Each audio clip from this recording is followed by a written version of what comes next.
আমরা সবাই তো আজকাল তথ্যের এক মহাসাগরে হাবুডুবু খাচ্ছি, তাই না? কিন্তু এত তথ্যের ভিড়ে আসল জ্ঞান বা প্রজ্ঞা কি খুঁজে পাওয়া যাচ্ছে? ভগবদ্গীতার চতুর্থ অধ্যায় মানে জ্ঞানযোগ আমাদের ঠিক এই দিশাটাই দেখায়। চলুন দেখি এই প্রাচীন জ্ঞান আমাদের আজকের জীবন নিয়ে কি বলে। তো আজকের এই আলোচনায় আমরা প্রথমে দেখব এই তথ্যের যুগে প্রজ্ঞা কিভাবে হারিয়ে যাচ্ছে। তারপর আমরা খুঁজব আমাদের নিজেদের ভেতরের আলোর উৎসটা ঠিক কোথায়। এরপর জানব জ্ঞানের ভিত্তিটা কি, আর প্রতিদিনের জীবনে এই জ্ঞানটা কিভাবে কাজে লাগানো যায়। আর সবশেষে মনকে শান্ত রাখার জন্য কিছু দারুণ সহজ উপায় নিয়েও কথা বলবো। তাহলে চলুন শুরু করা যাক আমাদের সময়ের একটা খুব বড় চ্যালেঞ্জ নিয়ে। চারিদিকে এত শব্দ, এত তথ্য, এত নোটিফিকেশন, এর মধ্যে কোনটা আসল, কোনটা নকল, কোনটা সত্যি দরকারি সেটা বুঝব কিভাবে? একটু ভাবলেই দেখা যাবে আমাদের দিনের কতটা সময় শুধুই স্ক্রোল করতে করতে কেটে যায়। আমরা উত্তর খুঁজি, সমাধান খুঁজি, কিন্তু দিন শেষে যা পাই তা হলো আরও বেশি তথ্য, আরও বেশি বিভ্রান্তি। এই চক্রটা যেন শেষই হতে চায় না। আর ঠিক এখানেই হাজারো তথ্যের ভিড়ে যখন আমরা দিশেহারা, তখন এই প্রাচীন গ্রন্থটি আমাদের একটু থামতে বলে। এটি প্রশ্ন করে, আসল উত্তরটা কি বাইরে, নাকি সেটা লুকিয়ে আছে আমাদের নিজেদেরই ভেতরে? এখান থেকেই শুরু হচ্ছে এক অন্যরকম পথের খোঁজ। আচ্ছা, বাইরে খোঁজাটা যদি ভুল পথ হয় তাহলে ঠিক পথ কোনটা? গীতা বলছে আমাদের দৃষ্টিটাকে বাইরের দুনিয়া থেকে ঘুরিয়ে নিজের ভেতরের দিকে ফেরাতে হবে, কারণ সেখানেই আছে সেই আলোর সন্ধান যা সব অন্ধকার দূর করতে পারে। এই কথাটা একবার গভীরভাবে ভাবুন তো। যখনই সত্যের উপর অজ্ঞানতার পর্দা পড়ে যায় তখনই জ্ঞান বা আলো আমাদের উদ্ধার করতে আসে। কিন্তু কোথা থেকে? কোনো মন্দির বা বই থেকে নয়, বরং আমাদের নিজেদের ভেতর থেকেই সেই আলোর জন্ম হয়।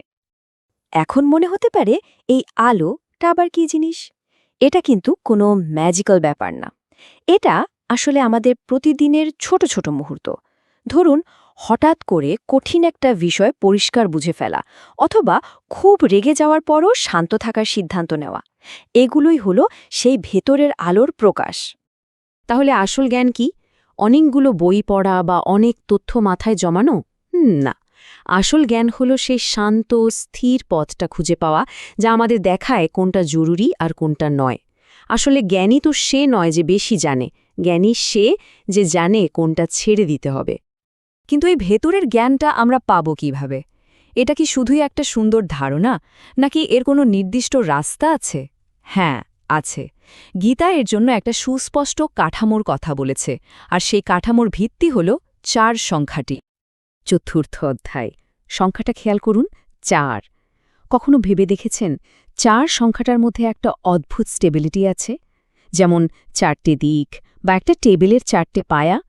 গীতায় প্রতীকী শক্তিকে ব্যবহার করে আমাদের বলছে যে জ্ঞানের জন্যও ঠিক এমনই একটা মজবুত ভিত্তি দরকার। আর এই ভিত্তির মূল উপাদানগুলো হল শৃঙ্খলা, স্থিরতা আর স্থিতিশীলতা। ঠিক যেমন একটা গাছ তার শিকড় দিয়ে মাটিকে আঁকড়ে ধরে নিজেকে স্থির রাখে, প্রজ্ঞাও আমাদের জীবনের ঝড়ঝাপটায় স্থির থাকতে সাহায্য করে। এটা হঠাৎ করে পাওয়া কোনো অনুভূতি নয়, এটা আসলে নিয়মিত চর্চার ফল। শৃঙ্খলা মানেই কিন্তু কঠিন পরিশ্রম বা ঘণ্টার পর ঘণ্টা সাধনা নয়। গীতা আমাদের এক সহজ পথের কথা বলছে। প্রতিদিন মাত্র ৫ মিনিট, শুধু ৫ মিনিটের নীরবতা বা মননশীলতা আমাদের মনের ভেতরের কোলাহলকে শান্ত করে এক গভীর পরিবর্তন এনে নিতে পারে। এতক্ষণ তো তত্ত্বের কথা হলো, কিন্তু আসল প্রশ্ন হলো আমাদের এই ব্যস্ত জীবনে কাজের চাপে সম্পর্কের টানাপোড়েনে এই জ্ঞানকে কাজে লাগাবো কিভাবে। চলুন দেখি প্রতিদিনের জীবনে এই জ্ঞানটা কিভাবে কাজে লাগানো যায়। সাধারণত আমরা কি করি?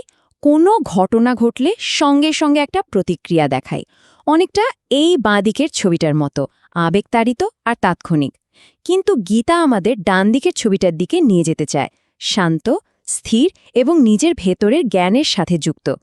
প্রজ্ঞা আমাদের প্রতিক্রিয়া বা রিয়াকশন করতে শেখায় না, শেখায় সাড়া বা রেসপন্স দিতে। তাহলে এই পরিবর্তনটা আসবে কিভাবে? এই ৪টি সহজ ধাপের মাধ্যমে। যে কোনো কঠিন পরিস্থিতিতে হুট করে সিদ্ধান্ত না নিয়ে প্রথমে থামুন। এরপর কোনো বিচার না করে পরিস্থিতিটা শুধু দেখুন, পর্যবেক্ষণ করুন। তৃতীয় ধাপে এর পেছনের কারণটা বোঝার চেষ্টা করুন, আর সবশেষে এই স্বচ্ছ ধারণা থেকে আপনার কাজটি করুন। এই প্রজ্ঞা কিন্তু শুধু সাধু সন্ন্যাসীদের জন্য নয়, এটা আমাদের সবার জন্য। একজন নেতা হন, একজন ব্যবসায়ী বা একজন অভিভাবক, সবার জীবনেই এই ধাপগুলো কাজে লাগে। একজন জ্ঞানী নেতা হুট করে প্রতিক্রিয়া দেখান না, একজন জ্ঞানী ব্যবসায়ী ঝুঁকি নেওয়ার আগে সবটা বোঝেন, আর একজন জ্ঞানী অভিভাবক বকা দেওয়ার আগে শোনেন। বেশ, আমরা তত্ত্ব বুঝলাম, প্রয়োগের ধাপগুলো দেখলাম। এখন সময় কিছু সহজ কিন্তু শক্তিশালী টুলস বা হাতিয়ারের সাথে পরিচিত হওয়ার, যা আমাদের আধুনিক মনের হাজারো জট ছাড়াতে সাহায্য করবে। অহম ব্রহ্মাস্মি এই সংস্কৃতি মন্ত্রটির খুব সহজ একটা অর্থ হল আমি সেই পরম চেতনা। যখনই মন খুব বিক্ষিপ্ত হয়ে যায় বা নিজেকে ছোট মনে হয়, এই মন্ত্রটি উচ্চারণ করলে তা আমাদের মনে করিয়ে দেয় যে আমাদের শক্তি আর জ্ঞানের আসল উৎসটা আমাদের ভেতরেই আছে। আজকাল সুইচ ওয়ার্ড বলে একটা ধারণা খুব জনপ্রিয়। এগুলো হলো এমন কিছু শব্দ যা আমাদের মনের সুইচ অন বা অফ করতে পারে।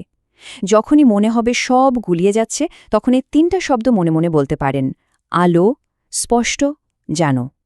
এই শব্দগুলো মনকে বিশৃঙ্খলা থেকে স্বচ্ছতার দিকে নিয়ে যেতে সাহায্য করতে পারে।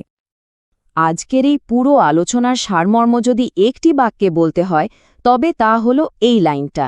এই কথাটি নিজের জন্য একটি মন্ত্র বা অ্যাফার্মেশন হিসেবে ব্যবহার করা যেতে পারে, কারণ পথ দেখানোর জন্য যে আলোটা দরকার তা কিন্তু আপনার ভেতরেই জ্বলছে। এই আলোচনা শেষ করার আগে একটি প্রশ্ন রেখে গেলাম। সম্প্রতি এমন কোনো সত্য কি আপনার কাছে স্পষ্ট হয়েছে যা আগে ছিল না? এর উত্তরটা কাউকে বলতে হবে না, এটা শুধু নিজের জন্য, নিজের ভেতরের সেই আলোর দিকে একবার তাকানোর জন্য।